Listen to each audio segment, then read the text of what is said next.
ট্রান্সএসোফেজিয়াল ইকোকার্ডিওগ্রাফির মাধ্যমে মূলত আমরা হার্টের congenital heart disease, atrial septal defect, VSD, PFO আমরা নির্ণয় করতে পারি। অ্যাডভান্টেজ অফ 3D ইকোকার্ডিওগ্রাফি, এটা হচ্ছে মাইট্রাল ভালভ বা অ্যাওর্টিক ভালভ বা ট্রাইকাসপিড ভালভের টোটাল স্ট্রাকচার, তার অ্যানাটমি, তার কাস্পের এভরিথিং, সেটা আমরা খুব নির্ভুলভাবে আমরা এটাকে অ্যানালাইসিস করতে পারি। Cooperation depth, annular area, aortic বা মাইট্রাল ভালভের যে অ্যাঙ্গেল, এটা 2D যে প্রোব আছে, যে কনভেনশনাল প্রোব আছে, এটাতে কিছুতেই সম্ভব না।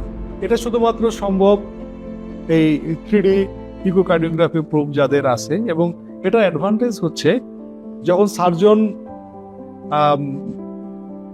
অপারেশন করতে চায় তখন তার ডিটেলস অ্যানাটমি যখন আমরা দেই, সেই সার্জনের কাজটা অনেকটাই সহজ হয়ে যায়। সে ভালভের রিপ্লেস করবে কিনা, অথবা যে ইন্টারঅ্যাক্টাল সেপ্টাম ডিফেক্ট, এটার ডেপথ কত, লেন্থ কত, এইটার টোটাল স্ট্রাকচার উপরে নিচে সমস্ত কিছু আমরা এটাকে দেখতে পারি। বা এখানে থ্রোম্বাস দেখার যে আরো ভালোভাবে দেখা যায়, বিশেষ করে যাদের স্ট্রোক করে। স্ট্রোকের ওয়ান থার্ড কজ আমরা জানি যে হার্ট কজ। সো আমরা এখান থেকে সহজে আমরা ডায়াগনোসিস করতে পারি। এবং আরেকটা জিনিস যেটা বলতে চাচ্ছিলাম, যে এই যে প্রোবটা, এই প্রোবটা হচ্ছে মিনি 4D প্রোব বলা হয়।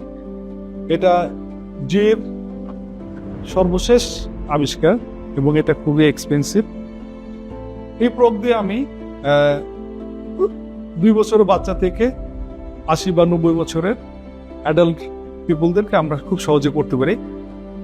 আমরা পাশাপাশি যদি দেখাই, আগে যেটাতে করতাম আপনারা দেখতে পাচ্ছেন, এটাতে পেশেন্ট ব্যথা পেত বা গলায় ব্যথা হতো বা একটু অ্যানেস্থেসিয়ার, দীর্ঘ অ্যানেস্থেসিয়ার প্রয়োজন হতো।